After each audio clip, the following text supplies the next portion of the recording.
नमस्कार, मैं अनु शर्मा आपका हमारे YouTube चैनल में हार्दिक स्वागत और अभिनंदन करती हूँ। आज से हम अपना एक नया सत्र आरंभ करने वाले हैं जो अन्य गद्य विधाएं नाम से है, जिस पर UGC नेट में बहुत प्रश्न बनता है और बहुत से लोग इसको पढ़ते नहीं हैं या फिर कहें इसके वजह से उन लोग का बहुत कुछ पॉइंट से रह जाता है। तो आज से हम ये जो अपना जो सत्र आरंभ कर रहे हैं इसी को ध्यान में रखते हुए आरंभ कर रहे हैं ताकि आप लोगों को कोई परेशानी ना हो। और जो अन्य गद्य विधाओं के अंतर्गत जो पहला हमारा आज का जो सत्र है वो है माटी की मूर्तें। माटी की मूर्तें जो क्या है, ये सबसे पहले तो यही जान लीजिए, ये है रेखा चित्र। ये ध्यान रखेंगे, रेखा चित्र, ठीक। और राम वृक्ष बेनी, और ये माटी की मूर्तें हैं किसकी? राम वृक्ष बेनी पुरी जी की, ठीक है, ध्यान रख लीजिएगा। ये किसकी है? राम वृक्ष बेनी पुरी की रचना है या कहूँ रेखा चित्र है। किस नाम से उन्होंने लिखा है? उन्होंने लिखा है माटी की मूर्तें नाम से, ठीक। और ये क्या है? रेखा चित्र है। अब रेखा चित्र और संस्मरण दो चीज़ें होती हैं। रेखा चित्र होता है, हालांकि माटी की मूर्तें जो है वो क्या है? रेखा चित्र है। इसके अलावा एक और विधा है, वो किस नाम से है? वो है संस्मरण नाम से। ये ध्यान रख लीजिएगा। तो रेखा चित्र और संस्मरण क्या होता है आखिर? ये तो सबसे पहले उसी को स्पष्ट कर लेते हैं कि जो रेखा चित्र होता है और संस्मरण होता है, इन दोनों में क्या क्या अंतर है, सबसे पहले यही ध्यान रख लीजिए। तो जो रेखा चित्र को मैं यहाँ बताते चलती हूँ, रेखा चित्र और यहाँ संस्मरण, ठीक। रेखा चित्र है और संस्मरण है। तो रेखा चित्र क्या है? रेखा चित्र जब किसी व्यक्ति, वस्तु या घटना का दृश्य आदि का वर्णन इस प्रकार किया जाता है कि पाठक के मन में क्या? पाठक के मन में उसका हूबहू चित्रण, हूबहू क्या बन जाता है? चित्र बन जाता है। ये ध्यान रख लीजिएगा। किसका चित्र बन जाता है? व्यक्ति, वस्तु, घटना आदि का, ठीक है। जब कोई लेखक किसी व्यक्ति, वस्तु, स्थान, घटना या दृश्य का वर्णन इस प्रकार करता है कि पाठक के मन में क्या होता है? पाठक के मन में उसका हूबहू चित्रण होता है, तो वो क्या कहलाता है? हूबहू चित्रण कहलाता है, रेखा चित्र। ध्यान रख लेंगे इस पॉइंट को। तो उसके विपरीत जो संस्मरण है, संस्मरण क्या होता है? संस्मरण जो होता है, जब लेखक अपने या किसी अन्य व्यक्ति के जीवन में बीती किसी घटना अथवा दृश्य का स्मरण करता है। क्या करता है इसमें? लेखक स्मरण करता है। ध्यान रखेंगे, स्मरण करता है, ठीक है। क्या किसका स्मरण करता है? जो किसी लेखक या व्यक्ति के जीवन में बीत चुकी है जो घटनाएं, उसका क्या करता है? उसका स्मरण करता है। तो वो क्या होता है? स्मरण से ही बना है क्या? संस्मरण, ठीक। और रेखा चित्र में किसी व्यक्ति, वस्तु, स्थान, घटना, दृश्य का हूबहू चित्रण होता है, तो वो क्या है? रेखा चित्र है। और संस्मरण में क्या है? किसी व्यक्ति का क्या होता है? स्मरण होता है, ठीक। उसका वर्णन होता है, तो वो क्या है? संस्मरण, ठीक है। और इसमें जो है व्यक्ति बेलाग अर्थात तटस्थ होना पड़ता है। इसमें व्यक्ति को क्या होना पड़ता है? इसमें जो व्यक्ति को तटस्थता अनिवार्य है, ठीक है, तटस्थता अनिवार्य है। तो वहीं संस्मरण किस पर होता है? संस्मरण लिख रहे हैं किसी व्यक्ति का, तो वो किस पर आधारित होगा? स्मृति पर आधारित होगा। आपने उसके बारे में जो चीज़ें जाना है वही तो उसके बारे में लिखेंगे। तो संस्मरण किस पर आधारित होता है? स्मृति पर आधारित होता है, ठीक। और इसके अलावा जैसे मैंने बताया कि रेखा चित्र में क्या अनिवार्य है? उसका हूबहू वर्णन अनिवार्य है, ठीक है। और एक बात रेखा चित्र के बारे में जान लीजिए कि रेखा चित्र किसका हो सकता है? अतीत का भी हो सकता है वर्तमान का भी हो सकता है और भविष्य का भी हो सकता है। ठीक, अतीत भी हो सकता है इसमें, वर्तमान भी हो सकता है और भविष्य भी हो सकता है। ठीक है, भविष्य का कोई, अगर लेखक के मन में भविष्य का कोई चित्र है तो वो भी आ सकता है किसके अंतर्गत, रेखा चित्र के अंतर्गत। किंतु संस्मरण में क्या जरूरी है, संस्मरण में केवल अतीत की घटनाएं ही आएंगी, ये ध्यान रखिएगा। ठीक है, संस्मरण में केवल अतीत में जो चीज़ें बीत चुकी हैं वही, उसका ही संस्मरण बनेगा। ठीक, अब चलते हैं स्लाइड पर। आई होप कि रेखा चित्र, संस्मरण अगर उतना आप लोग को ध्यान भी नहीं रह रहा है तो आप लोग को रेखा चित्र तो अनिवार्य है ध्यान रख लेना, क्योंकि जो हमारा आज का विषय है माटी की मूर्तें, वो क्या है, रेखा चित्र है। रेखा चित्र में वर्णन किस प्रकार होता है, वर्णन किसका, किसी व्यक्ति, वस्तु, स्थान, दृश्य का किस प्रकार वर्णन होता है, हूबहू वर्णन होता है। इसके अलावा रेखा चित्र में क्या अनिवार्य है, तटस्थता अनिवार्य है। और जो रेखा चित्र है वो अतीत का हो सकता है, वर्तमान का हो सकता है, और अगर भविष्य का कोई चित्र है लेखक के मन में तो वह उसका भी हो सकता है, क्या, रेखा चित्र। ठीक है, अब चलते हैं, हमारे जो टॉपिक है वो है माटी की मूर्तें, जिसके लेखक हैं रामवृक्ष बेनीपुरी। ठीक है, तो इन्होंने अपने गांव के जो उनके जो परिचित हैं उनका क्या किया है, आत्मीय चित्र खींचा है। ये ध्यान रखिएगा, जो उनके गांव के आसपास के लोग हैं, ठीक है, विशेष रूप से बेनीपुरी जो है वो ननिहाल में रहते थे अधिकतर, तो वहाँ के लोगों से जो इनका आत्मीय संबंध जुड़ा था, जो उनके परिचित थे, ठीक है, उनका वही चुनिंदा लोगों को इन्होंने शामिल किया है किसमें, अपने माटी की मूर्तें रेखा चित्र में। ठीक है,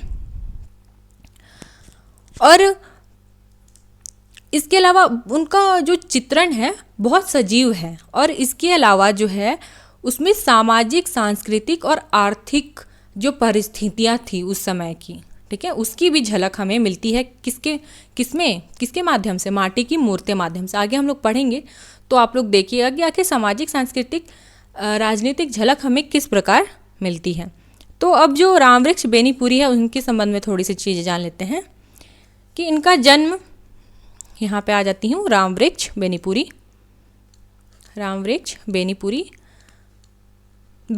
उनका नाम किस प्रकार पड़ा, ये सारी चीज़ें जानते चलेंगे आगे। इनका जन्म हुआ था 1899, ये क्या है, उनका जन्म है। ठीक है, ध्यान रख लीजिएगा, 1899 उनका जन्म वर्ष है। ठीक है, और इसके अलावा इनके रेखा चित्र का नाम पूछा जाता है। रेखा चित्र, इनकी कौन कौन से रेखा चित्र हैं, तो एक तो माटी की मूर्तें हैं, माटी की मूर्तें, उसके अलावा क्या क्या है, माटी की मूर्तें, लाल तारा करके एक रचना है। ठीक है, ये भी बहुत महत्वपूर्ण है, लाल तारा। ठीक, और इसके बाद है गेहूं और गुलाब, ये भी बहुत महत्वपूर्ण है, गेहूं और गुलाब रचना। ठीक है, टोटल इनके कितने, कुल इनके 4 रेखा चित्र है, ध्यान रख लेंगे। ठीक है, पहला तो हमारा माटी की मूर्तें हुआ, दूसरा लाल तारा, तीसरा हमारा गेहूं और गुलाब, और चौथा जो हमारा है वो है मील के पत्थर। ठीक, ये उनके 4 रेखा चित्र हुए, किस किस नाम से, माटी की मूर्तें, लाल तारा, गेहूं और गुलाब, मील के पत्थर। ध्यान रख लीजिएगा, ये बहुत महत्वपूर्ण है, ये ध्यान रख लीजिएगा। इसके बाद, और इसकी रचना, सबसे रोचक तथ्य तो यहाँ पर यही है कि जो माटी की मूर्तें रचना हुई कहाँ, जो माटी की मूर्तें हम जिसे पढ़ रहे हैं उसकी जो रचना हुई है वो हजारीबाग सेंट्रल जेल में हुई है, ये ध्यान रखेंगे। ठीक है, हजारीबाग सेंट्रल जेल में, हजारीबाग सेंट्रल जेल। ठीक, ये रामवृक्ष बेनीपुरी एक साहित्यकार तो थे ही, इसके साथ साथ क्या थे, ये एक स्वतंत्रता सेनानी भी थे। ठीक है, जब भारत छोड़ो आंदोलन जब था, हमारे देश में आरंभ हुआ था, तो उस समय ये बहुत बार जेल भी जा चुके थे। ठीक है। और जब ये माटी की मूर्ति रचना कर रहे थे तो उस समय भी ये कहाँ थे? हजारीबाग सेंट्रल जेल में ही थे। ये ध्यान रखने योग्य है। ठीक है। और बेनीपुरी, इनका नाम कहाँ से पड़ा था? इनका जो बेनीपुरी जो नाम है वो एक स्थान के नाम पर पड़ा था। उस स्थान का नाम है बेनीपुर। ठीक है। उसी के नाम पर इनके नाम में लगता है क्या? बेनीपुरी। ठीक है। ध्यान रख लीजिएगा ये चीज़ें इतनी। अब आगे चलते हैं स्लाइड पर। माटी की मूर्तें, ठीक, रचना है माटी की मूर्तें। विधा क्या है? विधा तो है रेखा चित्र है। ठीक। लेखक रामवृक्ष बेनीपुरी। प्रकाशन वर्ष क्या है? माटी की मूर्ति का प्रकाशन वर्ष है 1946 ईस्वी। ठीक, ध्यान में रख लीजिएगा। प्रकाशन वर्ष पूछा जाता है, प्रकाशन वर्ष 1946 ईस्वी है। ठीक है। किसका? माटी की मूर्ति का प्रकाशन वर्ष। ये ध्यान में रखने योग्य है, ध्यान में रख लीजिएगा आप लोग। ठीक। रचना कहाँ हुई थी? हजारीबाग सेंट्रल जेल में। जैसे कि मैंने बताया रामवृक्ष बेनीपुरी साहित्यकार तो थे ही, उसके साथ साथ क्या थे? स्वतंत्रता सेनानी भी थे। तो अंग्रेज कहाँ डालते थे? बार बार जेल में डालते थे। ठीक है। तो वही इसकी रचना उन्होंने यहाँ हजारीबाग सेंट्रल जेल में की है। विषय, लेखक इस रेखा चित्र में अपने गांव और ननिहाल के कितने लोग? 12 लोग। ध्यान रख लेंगे। कहाँ कहाँ के? अपने गांव और अपने ननिहाल। जैसे कि मैंने बताया कि वो विशेष रूप से ननिहाल में भी उनका रहते थे वो। तो 12 रेखा चित्र है किसमें? माटी की मूर्ति में। पूछा गया प्रश्न है कि माटी की मूर्ति में कुल कितने रेखा चित्रों का संकलन है? तो कुल 12 रेखा चित्रों का संकलन है। किसमें? माटी की मूर्ति में। ठीक। और उन्होंने किस लोगों को शामिल किया है? जो उनके जीवन में आए थे, जो उनके अत्यंत प्रिय थे। ठीक। और वो लोग कहाँ से संबंधित थे? विशेष रूप से गांव से थे, ननिहाल से थे उनके। ठीक। और बहुत जो वर्णन है इन्होंने बहुत सजीव भाषा में किया है और प्राणवान बना दिया है एक तरह से मैं कहूँ तो। रामवृक्ष बेनीपुरी का जन्म देख लीजिए। जैसा कि मैंने बताया 1899 जन्म वर्ष है उनका। ठीक है। गांव का नाम क्या है? गांव का नाम है बेनीपुर गांव। ठीक है। इसी के नाम पर उन्होंने क्या नाम रख लिया है? बेनीपुरी। ठीक है। ये ध्यान रख लीजिएगा कि स्थान के नाम को उन्होंने अपना क्या बना लिया है? बेनीपुर नामक स्थान पर रहते थे। ठीक है। तो वहीं से बेनीपुरी बना लिया है उन्होंने अपना नाम का जो सरनेम जिसको बोलते हैं। ठीक। और ये है कहाँ? इनका जन्म कहाँ हुआ था? मुजफ्फरपुर बिहार में। ये ध्यान रखने योग्य है। उनका रामवृक्ष बेनीपुरी का जन्म कब हुआ था? तो 1899 में। कहाँ हुआ था? तो बिहार में। बिहार के किस जिले में हुआ था? तो मुजफ्फरपुर जिले में। ठीक।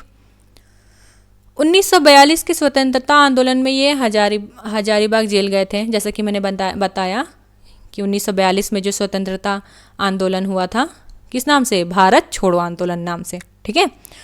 तो कहाँ गए थे? इसमें हजारीबाग जेल गए थे। वहीं पे उन्होंने किसकी रचना की थी? माटी की मूर्तें। अब ध्यान देने योग्य ये है कि परीक्षा में भूमिका से भी प्रश्न बनते हैं। मैं कहूँ मूल पाठ से तो ज़्यादा भूमिका से ही प्रश्न बनते हैं। तो भूमिका बहुत ही महत्वपूर्ण है, तो ध्यान से देखते चलेंगे। तो जब कभी आप गांव की ओर निकले होंगे, जैसे कि मैंने कहा कि गांव के लोग अपने ननिहाल से जो जुड़े थे ये, और वहाँ के जो गांव के लोग थे उनका सजीव चित्रण है। तो जब कभी आप गांव की ओर निकले होंगे, आपने देखा होगा किसी बड़ या पीपल के पेड़ के नीचे, बड़ या अर्थात बरगद। ठीक है। किसी बड़ या पीपल के पेड़ के नीचे चबूतरे पर कुछ मूर्तें रखी हैं, माटी की मूर्तें। कौन सी मूर्तें रखी हैं? माटी की मूर्तें। ये मूर्तें न इसमें कोई खूबसूरती है न रंगीनी। फलतः बौद्ध या ग्रीक रोमन मूर्तियों के हम सौदाई यदि इसमें कोई दिलचस्पी ना ले तो उन्हें देखते ही मुंह मोड़ लेते हैं, नाक सिकोड़ लेते हैं, तो अचरज की कौन बात। ठीक है, जब ये कह रहे हैं कि माटी की मूर्तें कहाँ रखी होती हैं, बड़ या पीपल के पेड़ के नीचे।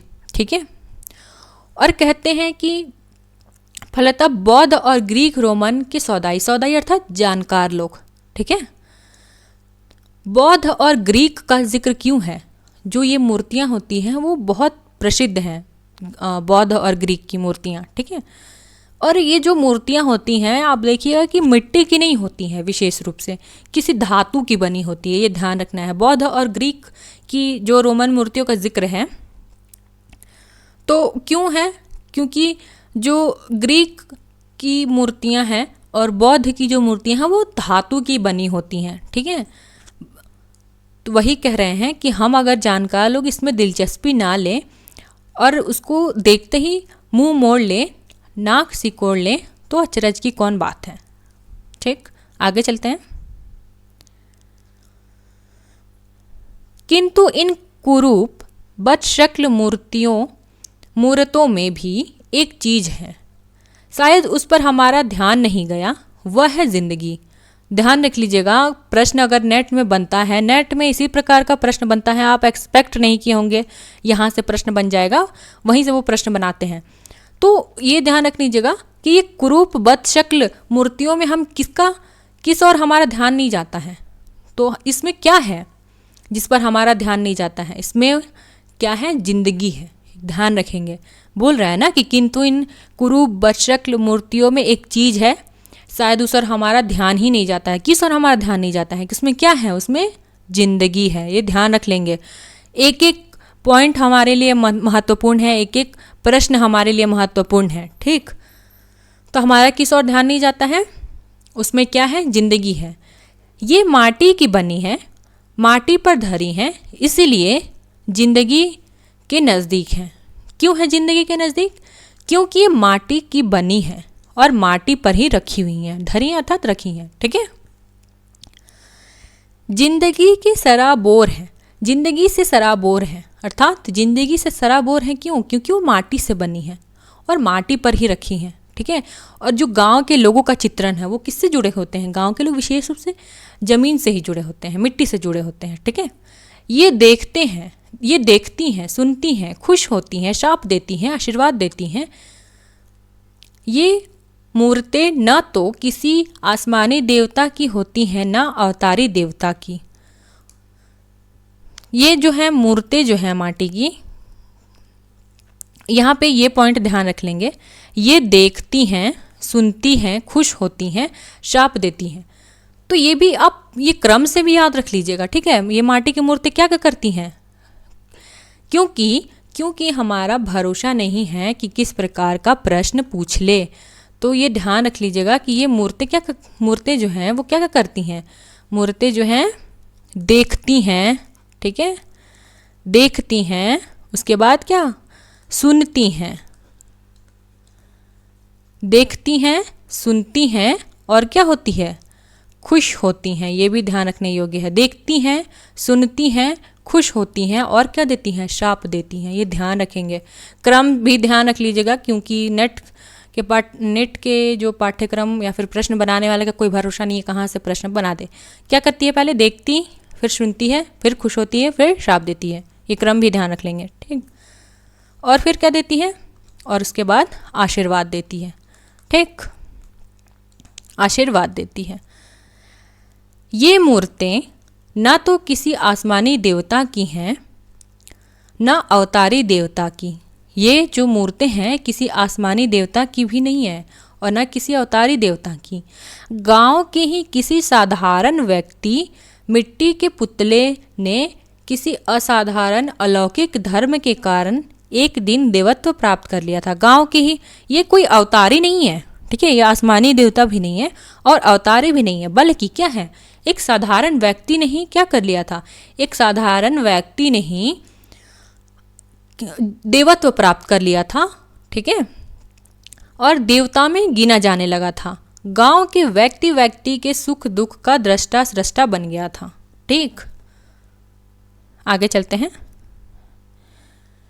ये ये जिंदगी के नज़दीक ही नहीं, जिंदगी में समाई हुई हैं। ये ध्यान रख लीजिएगा, ये कोटेशन अगर पूछ लेता है कि ये जिंदगी के नज़दीक ही नहीं है, जिंदगी में समाई हुई हैं, ये जो कोटेशन है कहाँ से पूछा गया है, इस प्रकार करता है, कोटेशन दे देता है बना के कि कहाँ से है ये पंक्ति है, ये जिंदगी के नज़दीक ही नहीं है बल्कि जिंदगी में क्या है, समाई हुई हैं। ठीक, इसीलिए जिंदगी के हर पुजारी का सिर इसके नज़दीक आप ही आप झुक जाता है। बौद्ध और ग्रीक रोमन मूर्तियाँ दर्शनीय हैं, वंदनीय हैं, तो माटी की ये मूर्तें भी अपेक्षणीय नहीं। आपसे हमारा निवेदन है, आपसे हमारा निवेदन सिर्फ इतना है कि आपने राजा रानी की कहानियाँ पढ़ी हैं, ऋषि मुनियों की कथाएं बाँची हैं, नायकों और नेताओं की जीवनियों का अध्ययन किया है। वे कहानियाँ, वे कथाएं, वे जीवनियाँ कैसी मनोरंजक, कैसी प्रोज्वल, कैसी उत्साहवर्धक, हमें दिन दिन उसका अध्ययन, मनन, अनुशीलन करना ही चाहिए। ठीक, अगर यहाँ से पूछ ले बौद्ध और ग्रीक रोमन मूर्तियाँ दर्शनीय है, वंदनीय हैं, तो ये माटी की मूर्ति उपेक्षणीय नहीं है। क्यों? आपसे हमारा निवेदन है सिर्फ इतना है कि आपने राजा की कहानियाँ पढ़ी है, रानियों की कहानियाँ पढ़ी है, ऋषियों की कहानियाँ पढ़ी है, नायकों की कथाएँ बाँची हैं। आगे चलते हैं, देखिए आगे और समझ में आएगा। किंतु क्या आपने कभी सोचा है कि आपके गांव में भी कुछ ऐसे लोग हैं, लेखक कह रहे हैं कि आपने इतने लोगों की कहानियाँ तो पढ़ी है, ठीक, पर क्या आप जानते हैं कि आपके गांव में भी कुछ लोग ऐसे हैं जिनकी कहानियाँ, कथाएं और जीवनियाँ राजा रानियों, ऋषि मुनियों, नायकों, नेताओं की कहानियों, कथाओं और जीवनियों से कम मनोरंजक, प्रोज्वल और उत्साहवर्धक नहीं है। ये ध्यान रख लीजिएगा। क्या कह रहे हैं, जैसे मैंने यहाँ पढ़ा ना कि वो क्या कहते हैं, आपने बहुत से राजाओं की कहानियाँ पढ़ी होंगी, रानियों की कहानियाँ पढ़ी होंगी, ऋषि मुनियों की कहानियाँ पढ़ी होंगी, उनका जीवन कैसा है, उत्साहवर्धक है, मनोरंजक है। तो वो आगे कह रहे हैं, किंतु आपने कभी सोचा है कि आपके गांव के आसपास भी कुछ लोग ऐसे होंगे जिनकी कहानियाँ, कथाएं, जीवनियाँ जो है वैसी ही कैसी होंगी, वैसी ही मनोरंजक होगी, प्रोज्वल होंगी, उत्साहवर्धक होगी। ठीक है, हो सकता है आप लोग के जीवन के, आप लोग जहाँ रहते हैं उसके आसपास भी कुछ लोग ऐसे हों कि जिनको पढ़कर या फिर जिनको देखकर आपको क्या हो, उत्साह आता हो। ठीक, वही चीज़ बताया जा रहा है, उत्साह आता हो, आपका मन प्रोत्साहित होता हो, मनोरंजक होता हो कि ऐसे लोग हमारे आसपास हैं, बहुत से लोग होते हैं अच्छे। ठीक, हजारीबाग सेंट्रल जेल के एकांत जीवन में अचानक मेरे गांव और मेरे ननिहाल के कुछ लोग माटी की मूर्तें मेरी आँखों के सामने आकर नाचने और मेरी कलम से चित्रण की याचना करने लगे। यहाँ पे बहुत से प्रश्न ध्यान रखने योग्य है कि हजारीबाग सेंट्रल जेल में जब थे तो वहाँ पे कौन कौन से लोग, मेरे गांव, लेखक कहते हैं कि मेरे गांव और मेरे ननिहाल, ठीक, दोनों पे ध्यान रखना है, लेखक का गांव, लेखक का ननिहाल, कि कुछ लोग उनकी आंखों के सामने आने लगे और मेरी कलम से चित्रण करने की याचना करने लगे। उनकी इस याचना से कुछ ऐसा जोर था, उनकी इस याचना में कुछ ऐसा जोर था कि अंततः माटी की मूर्तें तैयार हो गई। हाँ, जेल में रहने के कारण बैजू मामा भी इसी पांत में आ बैठे और अपनी मूरत मुझसे गड़वा ही ली। अब यहाँ एक ध्यान रखने योग्य है कि जो 12, मैंने बताया ना कि 12 लोग हैं, इसमें 12 रेखा चित्रों को शामिल किया है रामवृक्ष बेनीपुरी ने अपने माटी की मूर्तें रचना में। ठीक, कहाँ रहते हुए, हजारीबाग सेंट्रल जेल में रहते हुए। कहाँ कहाँ के लोग हैं, उनके गांव के लोग हैं, उनके ननिहाल के लोग हैं। ठीक, ये मैं इसलिए बता रही हूँ कि अब यहाँ ध्यान रखने योग्य ये है कि यहाँ पे वो कहते हैं ना कि हाँ, जेल में रहने के कारण बैजू मामा भी इसी पांत में आ बैठे।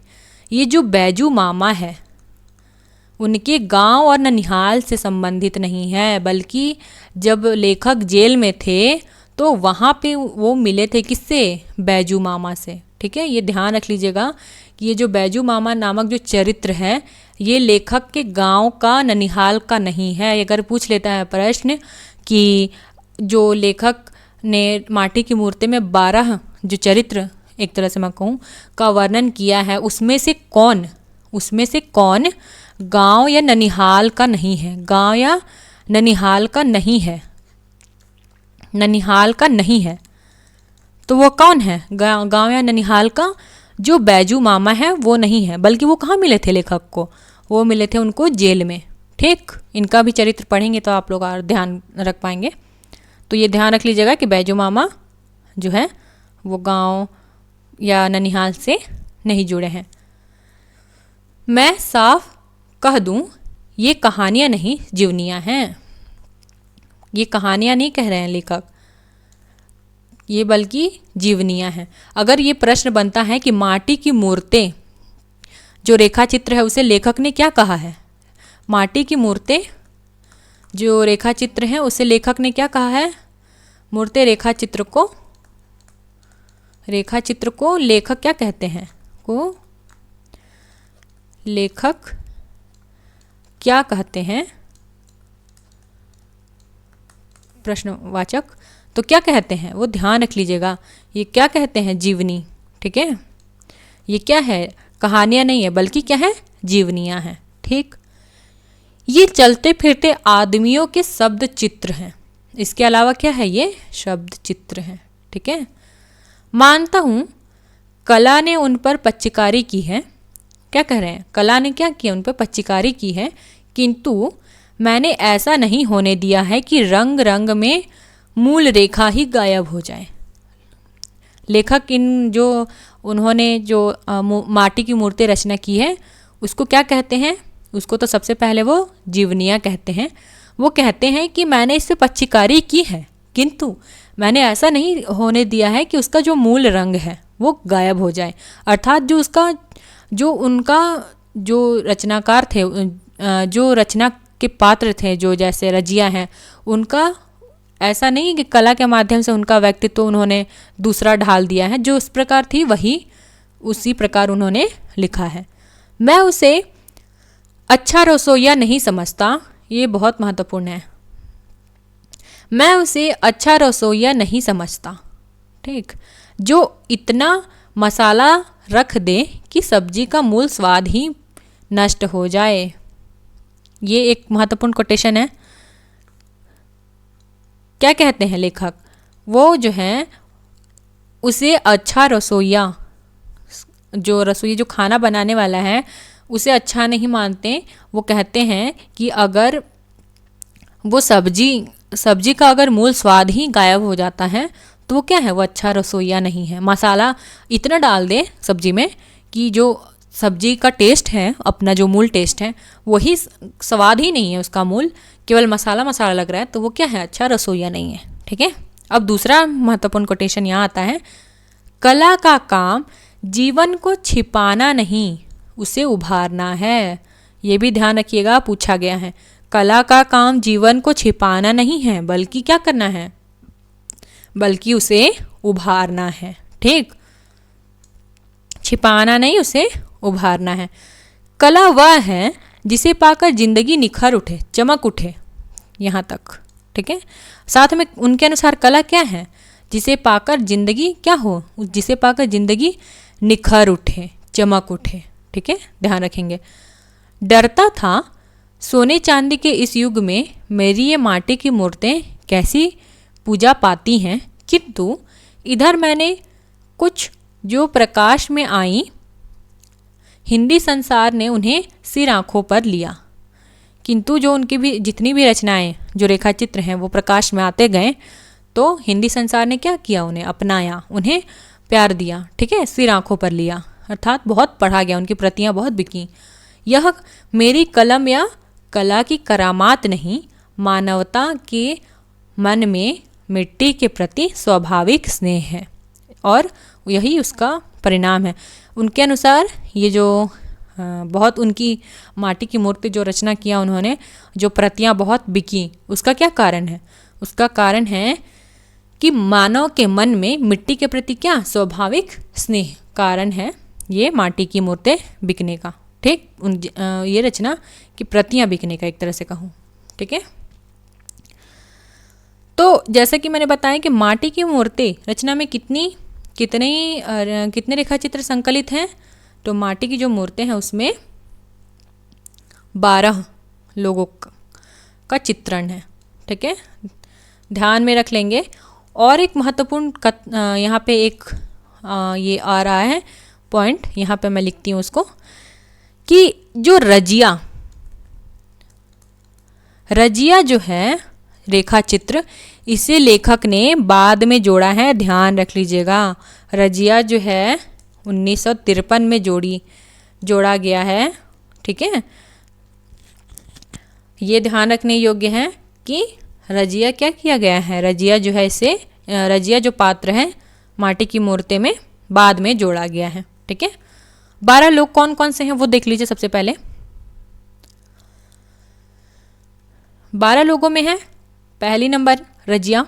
ध्यान रख लीजिएगा, क्रम भी ध्यान ही रख लीजिएगा, अब एक दो बार पढ़ लेंगे तो ध्यान आ ही जाएगा। रजिया है, बलदेव सिंह है, सरजू भैया है, मंगर, रूपा की आजी, देव, बाल गोविंद भगत,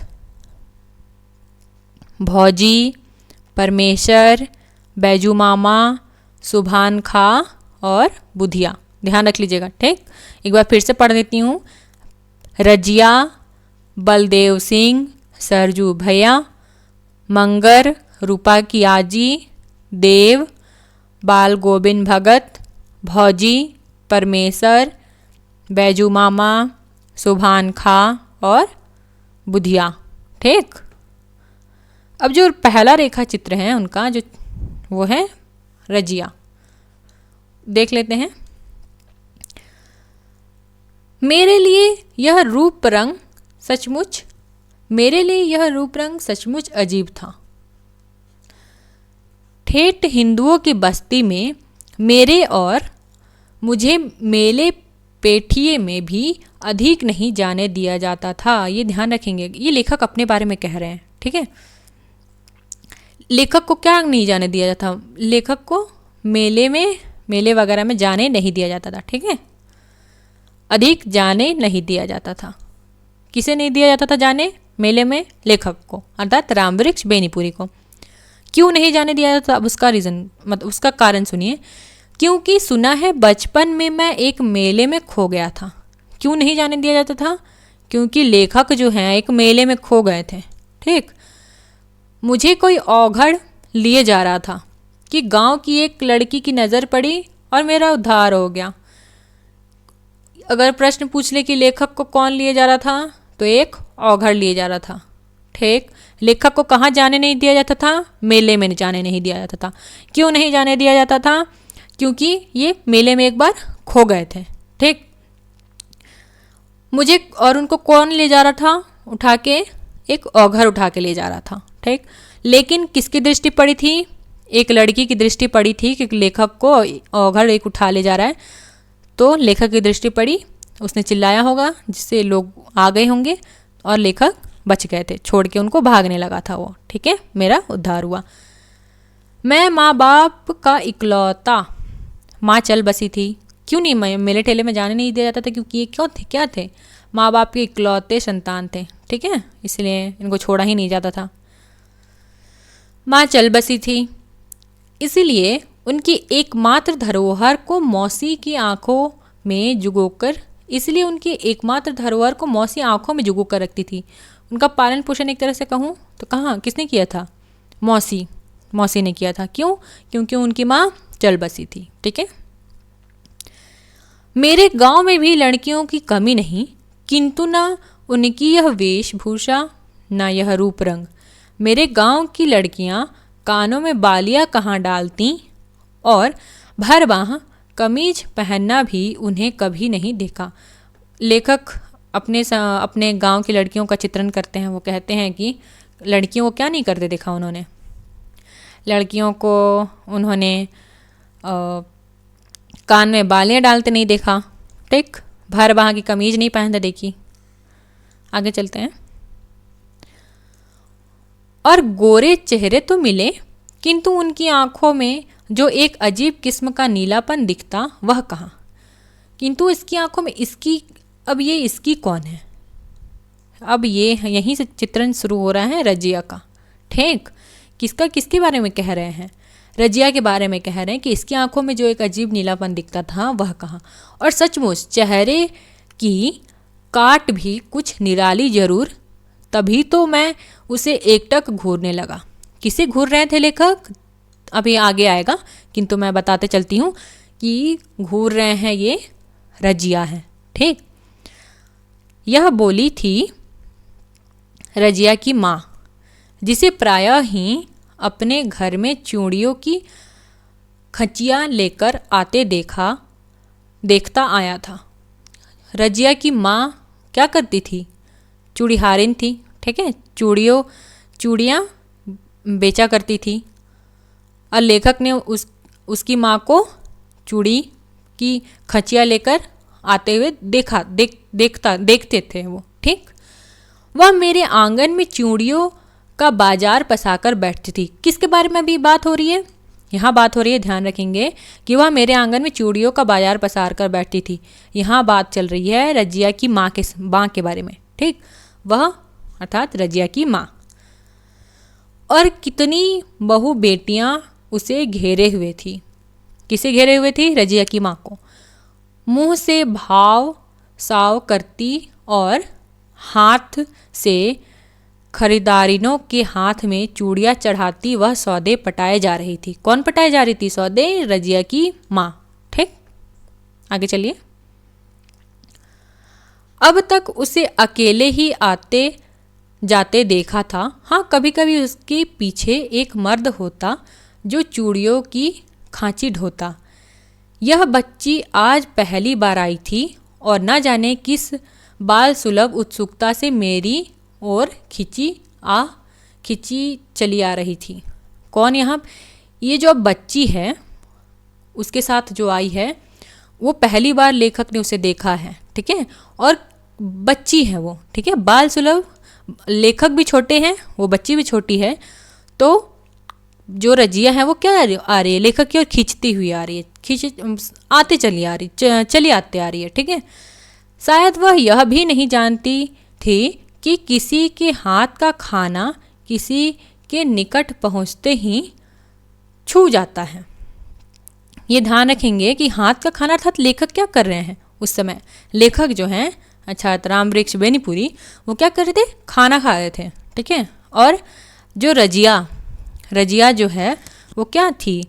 वो खाना खा रही थी। रजिया जो है अपनी माँ के साथ आई थी। लेखक क्या कर रहे थे? लेखक खाना खा रहे थे। रजिया अपनी माँ के साथ थी। रजिया की माँ का क्या काम था? चूड़ी बेचती थी, वो चूड़ीहारिन थी। ठीक, माँ जब अचानक चीख उठी, वह ठिठकी, सहमी, उसके पैर तो वहीं बंध गए। क्या जो रजिया थी छोटी थी, लेखक खाना खा रहे थे तो वो क्या कर रही थी? उन लेखक की ओर चले आ रही थी, रामवृक्ष बेनीपुरी की ओर खिंची आ रही थी। तो उसकी माँ ने चिल्लाया। ठीक है, तो वो क्या हुई? ठिठकी, सहमी। ठीक है, किंतु इस ठिठक में उसे मेरे बहुत निकट ला दिया, इसमें कोई संदेह नहीं है। ठीक है, आगे चलिए। जब उसकी माँ नई खरीदारिनों की तलाश में मेरे आंगन में चली, रजिया भी उसके पीछे हो ली। अब चूड़ियाँ पहनाना हो गया तो अब दूसरे नई खरीदारिनों के पास जाएगी ना अब वो। तो जब वो चली तो रजिया भी क्या हुई? उसके पीछे हो ली।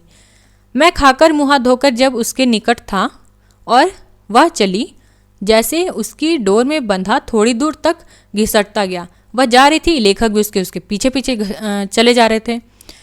शायद मेरी भावुकता देखकर ही चूड़ीहारिनों के मुंह पर खेलने वाली अजस्र हंसी और चुहल में ही उसकी माँ बोली। उसकी माँ क्या बोली? बबुआ जी, रजिया से ब्याह कीजिएगा। जब रजिया के पीछे पीछे लेखक चले जा रहे थे तो चूड़ीहारिनें जो थीं क्या करती हैं? हंसी करती हैं। ठीक है, चुहल करती हैं। और रजिया की माँ क्या कहती हैं? क्या बबुआ जी, रजिया से ब्याह कीजिएगा। ठीक है, फिर बेटी की ओर मुखातिब होकर मुस्कुराहट से कहा, क्यों रे रजिया, यह दुल्हा तुम्हें पसंद है? फिर वो अपनी बेटी की ओर, किसकी बेटी क्या है, उनकी रजिया है, वो कहती हैं कि क्यों तुम्हें ये दूल्हा पसंद है? ठीक, उसका यह कहना कि मैं मुड़कर भागा। जैसे ही उन्होंने अपनी बेटी को ये कहा, वो लेखक क्या किए, मुड़कर भागे। ठीक है, ब्याह यह एक मुसलमानिन से, ब्याह किससे, एक मुसलमानिन से। ठीक, अब रजिया की माँ ठठा रही थी और रजिया सिमट कर उसके पैरों में लिपटी थी। रजिया की माँ क्या कर रही थी, हंस रही थी। ठीक है, और रजिया उसके पैरों में लिपटी थी। कुछ दूर निकल जाने पर मैंने मुड़कर देखा। भाग रहे थे लेखक, भागते भागते कुछ दूर तक गए, फिर उन्होंने मुड़कर देखा। रजिया चूड़ीहारिन वह इसी गांव की रहने वाली थी। बचपन में इसी गांव में रही और जवानी में भी, क्योंकि मुसलमानों के गांव में भी शादी हो जाती है ना। अब और यह अच्छा हुआ क्योंकि बहुत दिनों तक प्रायः उससे अपने गांव में ही भेंट हो जाया करती थी। अब क्या हुई, रजिया का विवाह हो चुका है। ये जो पंक्ति है उसमें रजिया का विवाह हो चुका है। उसका विवाह कहाँ हुआ है, उसी गांव में हुआ है। ठीक, मैं पढ़ते पढ़ते बढ़ता गया। पढ़ने के लिए शहर में जाना पड़ा। छुट्टियों में जब आता, इधर रजिया पढ़ तो नहीं सकी, हाँ बढ़ने में मुझसे पीछे ना रही। ये ध्यान रखिएगा कि रजिया जो है, अब लेखक बड़े होने हैं तो रजिया भी तो छोटी से बड़ी ही होगी ना। ठीक, तो रजिया भी बड़ी होती रही। कुछ दिनों तक अपनी माँ के पीछे पीछे घूमती फिरी। फिर उसके सिर पर चूड़ियों की खचियाँ तो नहीं पड़ी, अभी तक तो उसके सिर पर चूड़ियों की खचियाँ नहीं पड़ी थी। वो क्या करती थी, अभी भी माँ के पीछे पीछे ही रहती थी। किंतु खरीदारिनों के हाथों में चूड़ियाँ पहनाने की कला वह जान चुकी थी। ये ध्यान रखिएगा कि अभी रजिया छोटी है इस पंक्ति में। ठीक है, इस पंक्ति में क्या है, रजिया भी छोटी है, उसका विवाह नहीं हुआ है। ठीक, वो लेकिन लेखक पढ़ते पढ़ते बड़े हो रहे थे। लेखक का काम क्या था, पढ़ाई करना। वो पढ़ रहे थे, अपने बड़े होते चले जा रहे थे। लेकिन लेखक बड़े हो रहे हैं तो रजिया भी तो बड़ी ही हो रही है, लेकिन वो पढ़ती तो थी नहीं। तो वो अपनी माँ के साथ घूमते घूमते उसने क्या सीख लिया था, उसने चूड़ियाँ पहनाने की कला बिल्कुल सीख ली थी। ठीक, आगे चलिए। फिर कुछ दिनों बाद पाया वह कुछ सकुचा रही है। मेरे निकट आने पर पहले वह इधर उधर देखती है और जब कुछ बातें करनी होती हैं तो ऐसी चौकन्नी सी कि कोई देख ना ले, सुन ना ले। अब ये ध्यान रखिएगा कि यहाँ पहले तो रजिया जो थी वो छोटी थी, किंतु अब जब बड़ी हुई तो उसमें समाज की जो दृष्टि किस प्रकार होती है वो चीज़ें एक तरह से मैं कहूँ विकसित हुई। ठीक है, समाज एक स्त्री पुरुष को किस प्रकार देखता है वो उसमें चीज़ें जो है विकसित हुई। क्यों, कैसे समझ में आया लेखक को, क्योंकि अब वो पहले जब बात करती तो सकुचाती नहीं थी, किंतु जब वो धीरे धीरे बड़ी होने लगी तो बात करने में क्या सकुचाने लगी। ठीक है, और लेखक से बात करते हुए पहले क्या करती थी, इधर उधर देखती थी। ठीक है, और बातें करती तो ऐसी चौकन्नी कि उसे कोई देख ना ले, सुन ना ले। और बातें किस प्रकार करती थी कि ऐसे करती थी कि उसे कोई देख ना ले, सुन ना ले। ठीक, एक दिन जब वह इस तरह बातें कर रही थी कि मेरी भौजी ने कहा देखियो रे रजिया, बबुआ जी को फुसलाए नहीं लीजियो। तो एक दिन जब वो बातें कर ही रही थी रजिया लेखक से, तो भौजी ने क्या कहा, लेखक की भौजी जो है उन्होंने कह दिया रजिया को कि रजिया मेरे बबुआ जी को क्या फुसला मत लेना। वह उनकी ओर देखकर हंस तो पड़ी, किंतु मैंने पाया उसके दोनों गाल लाल हो गए हैं और उसकी नीली आंखों के कोने मुझे सजल से लगे। वो क्या हुई, रुआंसी सी हो गई। ठीक है, क्यों, क्योंकि उसके भौजी ने व्यंग कर दिया था कि मेरे बबुआ को क्या फुसला मत लेना। मैंने तब से ध्यान दिया, जब हम लोग कहीं मिलते तो बहुत सी आंखें हम पर भालों की नोक ताने रहती। अब ये ध्यान रखेंगे कि अब उसके बाद लेखक भी समझने लगे थे कि जब वो बात करते रजिया से तब लोग क्या करते, उन्हें देखते। ठीक है। ज्यों ज्यों शहर में रहना बढ़ता गया, रजिया से भेंट दुर्लभ होती गई। अब लेखक पढ़ते रहे, पढ़ने के लिए उन्हें शहर जाना पड़ा। वो शहर में रहने लगे और रजिया गांव में थी, तो धीरे धीरे क्या हुआ, भेंट जो है उनकी दुर्लभ होती गई रजिया से। ठीक। और एक दिन वह भी आया जब बहुत दिनों पर उसे अपने गांव में देखा, पाया उसके पीछे एक नौजवान चूड़ियों की एक खांची सिर पर लिए है। बहुत दिन बाद जब लेखक आए तो उन्होंने क्या देखा, उन्होंने देखा कि एक नौजवान चूड़ियों की खांची क्या किए है, सिर पर लिए हुए हैं। ठीक है। मुझे देखते ही और मैंने मान लिया कि यह उसका पति है। उन्होंने, लेखक ने देखा और क्या मान लिया, उसका पति। वह सहमी सिकुड़ी और मैंने मान लिया। ये थोड़ा टाइपिंग मिस्टेक हो गया है, मैंने मान लिया यहाँ पे होगा। ठीक है। जब लेखक को देखती है रजिया तो क्या होती है, सहमती है, सिकुड़ती है। तो लेखक को पूर्णतः विश्वास हो जाता है कि यह जो नौजवान जो रजिया के पीछे हैं, चूड़ियों की खांची सिर पर लिए हैं, वो कौन है, उसका पति है। ठीक। किंतु तो भी अनजान सा पूछ ही लिया, इस जमूरे को कहाँ से पकड़ लाई रे।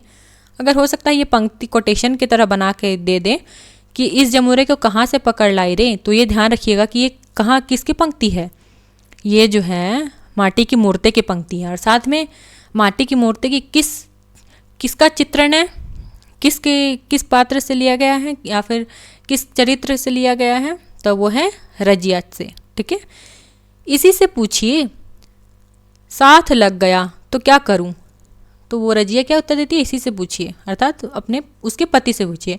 नौजवान मुस्कुराया, रजिया भी हंसी, बोली, यह मेरा खाबिंद है मालिक। खाबिंद अर्थात पति। ठीक है। धक्का सा लगा, अब धक्का तो लगेगा ही, धक्का सा लगा, किंतु पहचानते देर नहीं लगी। उसने ज्यों ही सिर उठाया, चांदी की बालियां ज्यों चमक उठी। रजिया, यह कैसे, मेरे मुंह से निकल पड़ा। अब यहाँ जो चित्रण है, यहाँ जो है रजिया कहाँ गई है, पटना गई है। ठीक है। पटना में ही लेखक रहते थे, वहीं पढ़ाई लिखाई अपनी करते थे वो। ठीक। तो जब लेखक बाहर थे तो वहाँ वो रजिया आके उनसे मिलती है। ठीक। किंतु पहचानते देर नहीं लगी।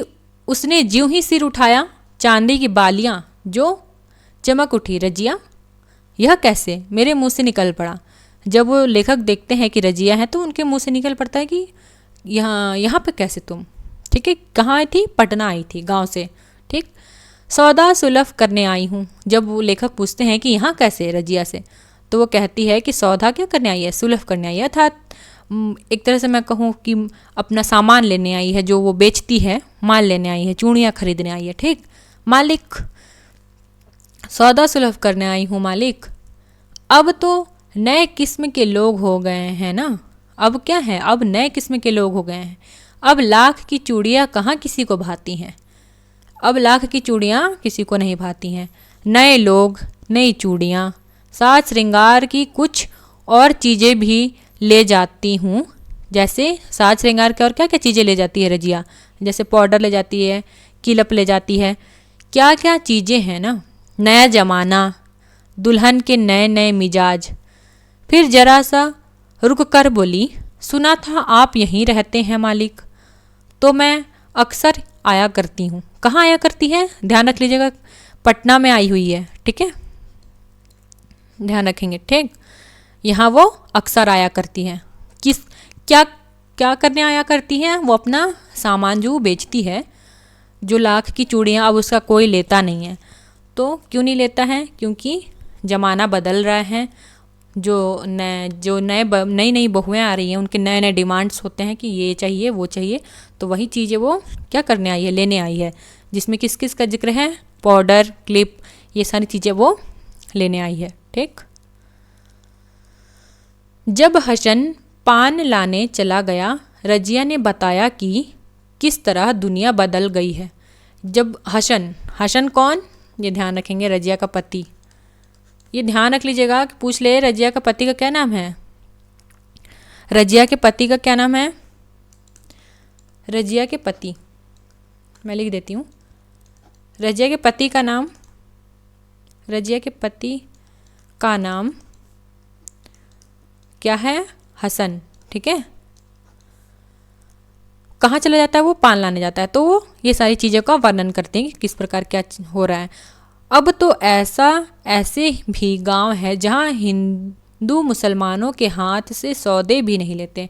अब क्या क्या चीज़ें हुई हैं, वो लेखक से क्या क्या बातें कर रही हैं रजिया।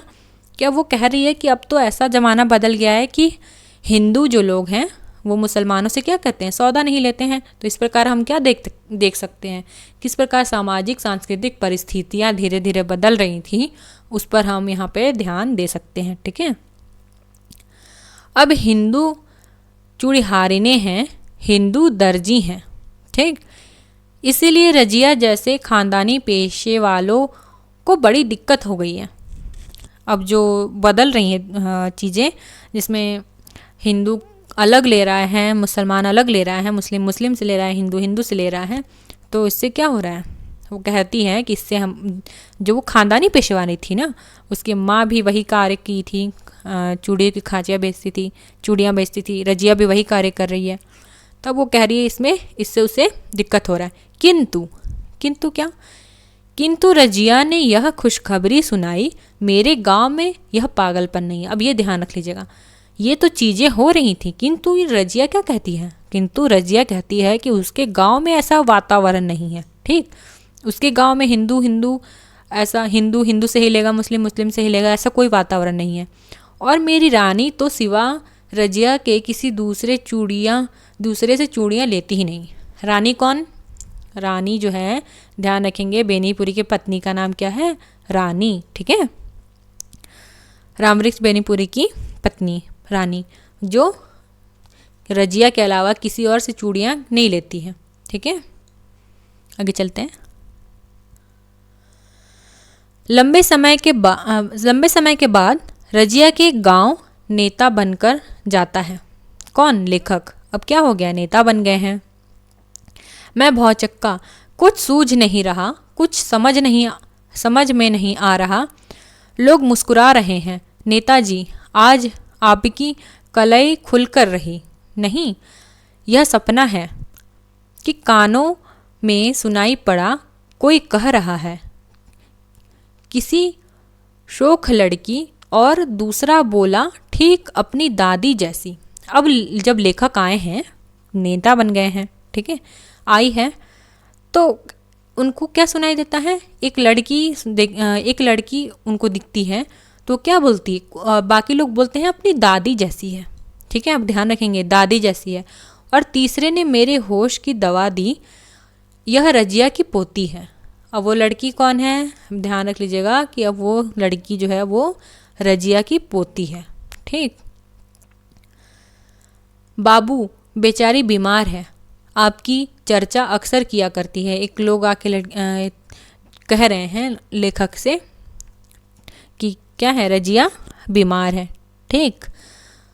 और लेखक की चर्चा किया करती है, बड़ी तारीफ करती है। बाबू, फुर्सत हो तो ज़रा देख लीजिए, न जाने बेचारी जीती है या। मैं रजिया के आंगन में खड़ा हूँ। अब लेखक जब नेता बन गए हैं तो आए, ठीक, तो उनको एक लड़की दिखती है बाहर, तो दिखती है वो एक व्यक्ति से उनको पता चलता है ये कौन है, रजिया की पोती है।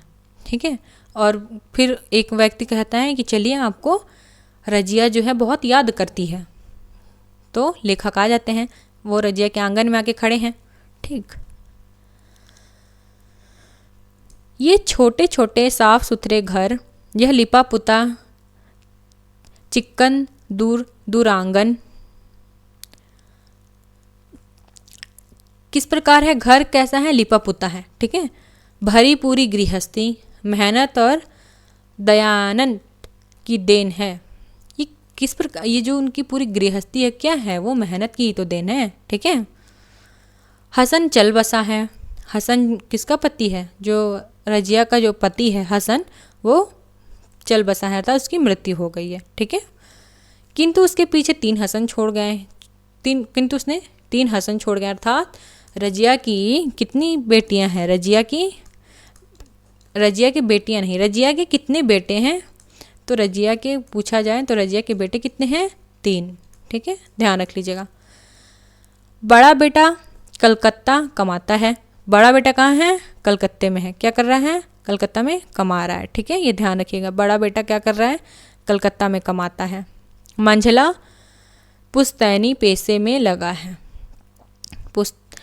पुश्तैनी पेशे में लगा है, अर्थात क्या करता है, पुश्तैनी अर्थात उनका चूड़ी बेचने का कार्य, ठीक है।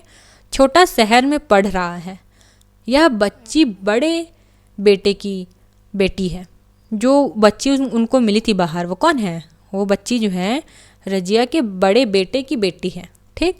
रजिया ने अपनी पोती को भेज तो दिया, किंतु उसे विश्वास न था कि हवा गाड़ी पर आने वाला नेता अब उसके घर तक आने की तकलीफ कर सकेगा। जो वो रजिया जो है अपनी पोती को भेजती तो है, ठीक है, किंतु उन्हें यकीन नहीं था। हवा गाड़ी अर्थात क्या, जीप जो होता है ना, उस समय नेता जो चलते थे जीप वगैरह से चलते थे, तो रजिया को यकीन नहीं होता है कि जो हवा गाड़ी पर अब बैठने वाला जो नेता हो गया है वो उनके घर तक भी आएगा, ठीक है। और जब सुना कि मैं आ रहा हूँ तो बहुओं से कहा, जब उन्होंने सुना कि अब लेखक आ रहे हैं तो उन्होंने बहुओं से क्या कहा, वो कह रही हैं, कौन, रजिया, जरा मेरे कपड़े तो बदलवा दो, मालिक से कितने दिनों पर भेंट हो रही है ना। वो कहती है रजिया अपने बहुओं से कि अरे मेरे कपड़े भी बदलवा दो। क्यों बदलवा दो, क्योंकि मालिक से भेंट हो रही है और कितने दिनों बाद, ठीक है। उसकी दोनों पतों हुए उसे सहारा देकर आंगन में ले आई, ठीक। रजिया, हाँ, मेरे सामने रजिया खड़ी थी। लेखक के सामने कौन खड़ी है, रजिया खड़ी है, दुबली पतली रूखी सूखी सी। किंतु जब नज़दीक आकर उसने मालिक सलाम कहा, उसके चेहरे पर एक क्षण के लिए झुर्रियाँ कहाँ चली गई जिन्होंने उसके चेहरे को मकड़जाल बना रखा था। आती है रजिया जब लेखक से मिलती है, ठीक, तो क्या कहती है, सलाम करती है। तो उस समय लेखक उसके शारीरिक बनावट या फिर जो उसका चेहरे का कैसा एक्सप्रेशन होता है वो बता रहे हैं कि उसके चेहरे पर क्या होता है, जो भी झुर्रियाँ बनी होती हैं वो क्या होती है, गायब हो जाती हैं एक पल के लिए, ठीक। मैंने देखा उसका चेहरा अचानक बिजली के बल्ब की तरह चमक उठा। लेखक क्या कहते हैं, उसका चेहरा चमक उठा बिजली के बल्ब के समान। वे नीली आंखें जो कोठरों में धंस गई थी और अरे चमक उठी हैं, और वो क्या हुई हैं, चमक उठी हैं, किसे देखकर, लेखक को देखकर। आज फिर वे चांदी की बालियां और देखा अपने को पवित्र कर लो, और आज फिर वे चांदी की बालियां और देखा अपने को पवित्र कर लो। कुछ यहाँ टाइपिंग मिस्टेक है, ध्यान रखिएगा। फिर क्या पहनती थी, चांदी की बालियां पहनती थी ना, उसके चेहरे पर फिर अचानक लटक कर चमक रही हैं वे लटें जिन्हें समय ने धो पोंछ कर शुभ्र श्वेत बना दिया है। वो जो लटें थीं उसकी, अर्थात उसके जो बाल थे वो कैसे हो गए हैं, अब सफ़ेद हो गए हैं, ठीक है। यहीं पे जो रजिया नामक पात्र का चित्रण है लेखक समाप्त करते हैं, ठीक। आई होप कि आप लोग को चीज़ें समझ आई होंगी। परीक्षा की दृष्टि से पढ़ाया जा रहा है कि आप लोग की परीक्षा में क्या पूछा जाएगा। आगे चलते हैं। दूसरा जो है वो है बलदेव सिंह।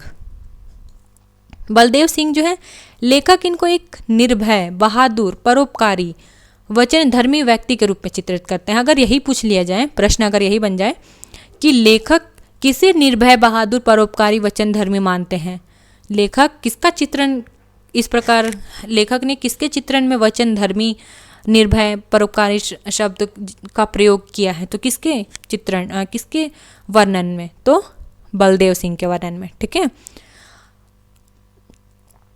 अंत में इन्हें धोखे से मार दिया जाता है। ये ध्यान रखिएगा कि अंत में इनको क्या कहते हैं, धोखे से मार दिया जाता है। ठीक है, आगे पढ़ेंगे तो समझ में आएगा चीज़ें। टूटे हुए तारे की तरह एक दिन हमने अचानक अपने बीच आकर उसे धम्म से गिरते हुए पाया। किसे पाया, अर्थात उनकी मृत्यु हो चुकी है। ठीक है। ज्योतिर्मय प्रकाशपुंज दीप्तिपूर्ण और उसी तारे की तरह एक क्षण प्रकाश दिखला हमें चकाचौंध में डाल वह हमेशा के लिए चलता बना। कौन, बलदेव सिंह के बारे में चर्चा हो रही है। उनकी क्या होती है, मृत्यु हो जाती है। उनका चित्रण उन्होंने किस प्रकार किया है, साहसी, परोपकारी, ठीक है, बहादुर, इस प्रकार निर्भय, उनके व्यक्तित्व की विशेषताएं बतलाई हैं। किसने, ब्रह्मवृक्ष बेनीपुरी ने। किसके बारे में बताया है, बलदेव सिंह के बारे में बताया। ठीक। जिस दिन वह आया हमें आश्चर्य हुआ, जिस दिन वह गया हम स्तंभित हो गए। ये पंक्ति ध्यान रख लीजिएगा। जिस दिन वह आया हम आश्चर्यचकित हुए, जिस दिन वह गया हम स्तंभित हो गए। ठीक, ये ध्यान रख लेंगे। ये पंक्ति ध्यान रखने योग्य है, परीक्षा में पूछे जाने योग्य है। अब क्या था, किस प्रकार की मृत्यु हुई, एक तरह से मैं कहूँ हत्या हुई। ध्यान में चलिए देखते चलते हैं। ओ बलदेव, तुम कब आए, बहुत दिन पर दिखाई दिए। पूरब कमाते हो, कहाँ कमाने गए, पूरब। ठीक है, बहुत से लोग पहले कहाँ जाते थे कमाने, कलकत्ता कमाने जाते थे। ठीक है, पूरब कमाते हो, खुश रहो, लेकिन हम लोगों को भी तो मत भूलो। बलदेव आए हैं, ठीक है, तो लोग बातें कर रहे हैं कि पूरब कमाते हो, लेकिन हमें भी तो मत भूलो। शायद 2 वर्ष पर आए हो। कितने वर्ष पे, 2 वर्ष पे आए हो। यूं ही मामा जी ने उससे पूछताछ की। कौन पूछ रहा है, मामा जी। ठीक है, अर्थात किसका चित्रण है यहाँ जो घटना, जो बलदेव सिंह है, तो वो कहाँ से संबंधित है, बलदेव सिंह जो है वो उनके ननिहाल से संबंधित है। ठीक है, और ये जो बातें कर रहा है, कौन कर रहा है कि पूरब कमाते हो, हमें भूल भी मत जाया करो। तो वो कौन प्रश्न कर रहा है, ये जो प्रश्न कर रहा है वह जो है उनके मामा जी कर रहे हैं। पूछताछ कौन कर रहा है, पूछताछ करने वाले उनके मामा जी हैं। बड़ी अजीज से उसने क्षमा मांगी, फिर बोला, चाचा जी अब सोचा है यहीं रहूँगा। बलदेव सिंह क्या कह रहे हैं, अब उन्होंने पहले तो क्षमा मांगी कि उन्होंने उनकी कोई खोजबीन नहीं की, खोज खबर नहीं ली। ठीक, तो उन्होंने इसके लिए क्षमा मांगा, फिर सोचा। अब वो कह रहे हैं कि अब सोच रहा हूँ कि अब मैं यहीं रहूँगा। बहुत दुनिया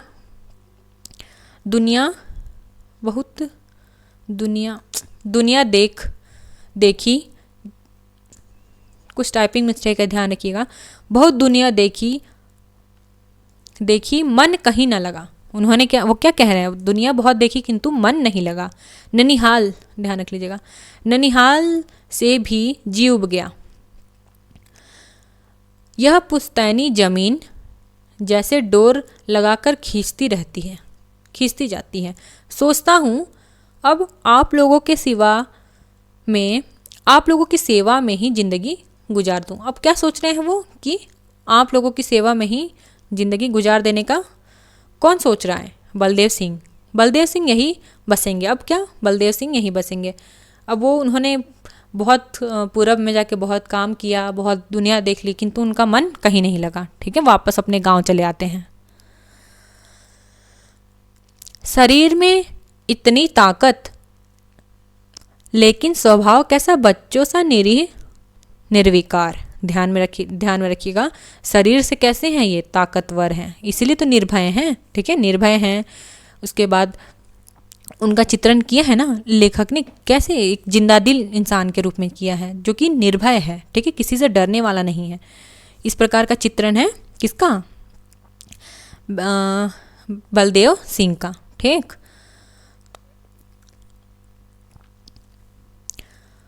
चेहरे पर हमेशा हंसी खेलती रहती। ताकतवर तो हैं, लेकिन ये ध्यान रखिएगा उनका स्वभाव कैसा है, बच्चों के जैसा। ठीक, चेहरे पर हंसी खेलती रहती, सबके साथ नम्रता से पेश आते हैं। सबके साथ कैसे पेश आते हैं, बहुत नरमी के साथ। कभी गुस्सा उनमें देखा नहीं गया। ध्यान रखिए, गुस्से में उनको कभी दिखे ही नहीं। सबकी सेवा करने को सर्वदा प्रस्तुत, सबकी सेवा करने के लिए हमेशा तैयार। बच्चा उन्हें देखते ही लिपट जाते। बच्चे क्या उनसे डरते नहीं थे, इतने शरीर से इतने ताकतवर थे, फिर भी उनका स्वभाव कैसा था, परोपकारी था। ठीक है, बच्चे उनको देखते ही क्या लिपट जाते। बूढ़े की आंखें हमेशा उन पर क्या करते, आशीर्वाद बरसाती। जवानों के तो वह देवता बन चुके थे। ध्यान रखिएगा कि पूछ लेगा कि कोटेशन कि किसके बारे में कहा जा रहा है। बच्चे उन्हें देखते ही लिपट जाते, बूढ़े की आंखें हमेशा उन पर आशीर्वाद बरसाती, और जवानों की तो देवता बन चुके थे। कौन बन चुके थे, ये सारी चीज़ें पूछ ली जाए तो बलदेव सिंह बन चुके थे। ठीक है, शरीर से कैसे थे, शरीर से ताकतवर थे। ठीक है, किंतु हृदय से कैसे थे, बच्चे थे। एकदम ध्यान रखिएगा। ठीक है, स्वभाव उनका कैसा था, बिल्कुल निर्भय था, बहादुर थे, परोपकारी थे। ठीक है, वचनधर्मी थे। ये सारी चीज़ें उनके बारे में लेखक ने वर्णन किया है। उन दिनों हिंदू मुसलमानों की तनातनी नहीं थी, जैसा कि हम रजिया में भी देखते हैं कि वो कहती है कि उसके गांव में कोई इस प्रकार की जो कि चूड़ियाँ अब हिंदू से कोई मुस्लिम कोई हिंदू से नहीं लेता, हिंदू कोई मुस्लिम से नहीं लेता, इस प्रकार की जो परिस्थितियाँ थी वो लेखक के गांव में नहीं है। उसी प्रकार यहाँ परिस्थितियाँ देखिए। उन दिनों हिंदू मुसलमानों की तनातनी नहीं थी, दोनों दूध चीनी की तरह घुले मिले थे। हिंदुओं की होली में मुसलमानों की दाढ़ी रंगी होती और मुसलमानों की ताजिए में हिंदू के कंधे लगे होते। ठीक, ध्यान रखिएगा। अर्थात दोनों त्योहार क्या करते थे, एक दूसरे के साथ मिलकर मनाते थे। ताजिए के दिन थे। जिस शरीर को देख कर आंखें नहीं अघाती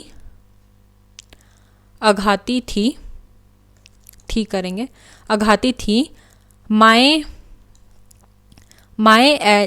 जिसे देखकर कहती, मेरा बेटा ऐसा ही शरीर धन पावे। क्या था, एक तरह से कहूँ तो लोग कामना करते थे उनके जैसा होने का। ठीक है, शरीर से, धन से। ठीक है, युवतियाँ मन ही मन गुनती, धन्य है वह नारी जिसे ऐसा पति मिला। अगले जन्म में हे भगवान मुझे बलदेव सिंह की ही दासी बनाना। साथ में जो नारियाँ थी, जो युवतियाँ थीं, वो क्या करती थी, वो कहती थी कि अगले जन्म में क्या मुझे बलदेव सिंह की ही दासी बनना है, मुझे बलदेव सिंह की ही दासी बनाना। उनका स्वभाव आप समझ सकते हैं इससे कि किस प्रकार था। बच्चे बूढ़े जवान युवतियाँ सब उनसे क्या करते थे, बहुत प्रेम करते थे। ठीक, बूढ़े देखते ही कहते, बेटा सतजीव। नौजवान जिस पर पागल हो बिना मुँह के गुलाम बने पीछे लगे फिरते। नौजवान क्या पागलों की तरह उनके गुलाम बने फिरते। ठीक है, थोड़ा टाइपिंग मिस्टेक है यहाँ, ध्यान रखेंगे।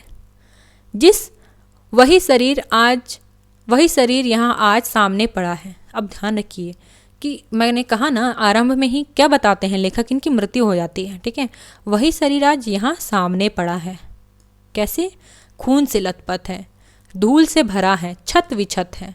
अर्थात उनको इस प्रकार मारा गया है कि शरीर का जो एक एक अंग है क्या है, वो छत विछत है। ठीक है, कुरूप कुडौल बन गया और कमबख्त मक्खियाँ जिन पर भिन भिन कर रही हैं। मक्खियाँ भी क्या लग रही हैं, उस पर मक्खियाँ लग रही हैं। ठीक है, उनका शरीर उनको इस तरह मारा गया है कि शरीर कैसे खून से लथपथ है, धूल से भर गया है, छत विछत हो गया है, पूरा कुरूप हो गया है, कुडौल हो गया है। ठीक है, साथ में मक्खियाँ भी क्या हो रही हैं, उस पर भिन भिना रही हैं। एक दिन जवार के एक गांव की एक विधवा मेरे गांव में बलदेव सिंह का नाम पूछती आई। एक विधवा आई थी। ठीक है, किसका नाम पूछते बलदेव सिंह का नाम पूछते पूछते आई। उस बेचारी के साथ एक छोटा बच्चा था, उसी का बच्चा था। एक विधवा आई थी, किसके बारे में पूछते पूछते? बलदेव सिंह के बारे में पूछते पूछते। उसके साथ क्या था? एक छोटा बच्चा भी था, ठीक है। और वो बच्चा किसका था? उसी का बच्चा था, वो विधवा औरत का। उस विधवा के अबलापन से और उस क्षत्रिय कुमार के बचपन का फायदा उठाकर उसके पट्टीदारों ने उसका धन हड़प लिया था। ध्यान रखिएगा, जब वो विधवा एक तो वो विधवा हो जाती है और उसका बच्चा भी छोटा होता है, तो जो उसके पट्टीदार होते हैं वो क्या करते हैं? जो विधवा का सारा जो धन होता है वो क्या करते हैं? हड़प लेते हैं, ठीक है। विधवा के कानों में बलदेव सिंह की यशोगाथा पड़ी थी। वो जो विधवा औरत थी उसने बलदेव सिंह के बारे में सुन रखा था कि वो बहुत परोपकारी है, बहादुर है, ठीक है। वह तो अब हमारे जवार के घर घर में जवान जवान पर व्याप्त है। वो कहती है उसने सुन रखा था। विधवा पहुंची बलदेव सिंह के दरबार में अरज लगाना। वो विधवा आती है बलदेव सिंह के पास, क्या करने आती है? जब गांव से अब वो आती है कि वो बताती है कि क्या बताती है कि जब वो विधवा हो गई और उसका जो बच्चा छोटा है उसका फ़ायदा उठाकर क्या क्या करते हैं पट्टीदार? उसका पूरा ज़मीन हड़प लेते हैं, ठीक है।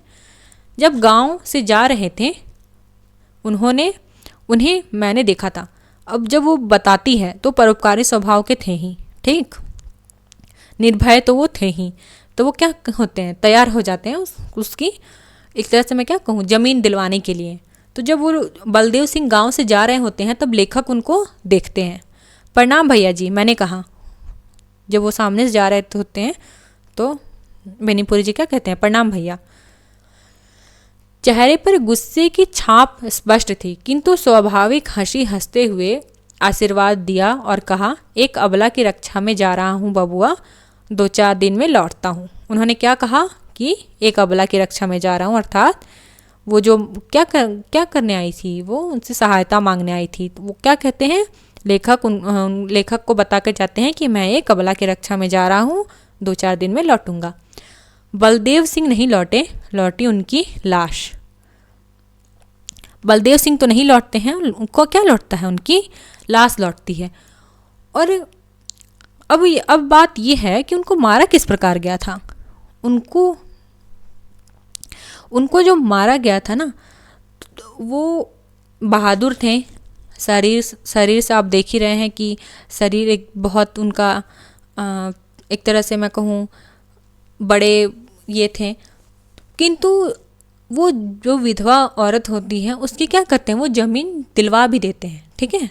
वो पट्टेदारियों ने जो उसकी ज़मीन को ले लिया था वो ज़मीन तो दिलवा देते हैं, किंतु जब सुबह को शौचालय के लिए जब बलदेव सिंह जाते हैं तो जो पट्टीदार होते हैं वो क्या करते हैं? लेखक पर हमला कर देते हैं, ठीक है। जब वो ज़मीन दिलवा देते हैं और आने वाले होते हैं उस दिन वो सुबह शौच के लिए जाते हैं, तो उस दिन क्या होता है? उस दिन जो होता है, लेखक वो जो उनके पट्टीदार होते हैं जिनसे विधवा को ज़मीन दिलवाते हैं उन पर क्या करते हैं? हमला कर देते हैं, ठीक है। और उनको बुरी तरह से उनको मार देते हैं, जिस पर हम देखते हैं कि उनका लाश कैसा छत विछत हो जाता है, ठीक है। उस पर क्या हो रहा है? मक्खियाँ भिनभिना रही हैं, खून से लथपथ है, धूल से भरा है, ठीक है। ये ध्यान रख लीजिएगा। आज की क्लास को हम यहीं समाप्त करते हैं। आई होप कि आप लोग को ये जो 2 हमने रेखा चित्र पढ़ा आप लोग को समझ में आया होगा। आप लोगों ने क्लास देखा इसके लिए धन्यवाद।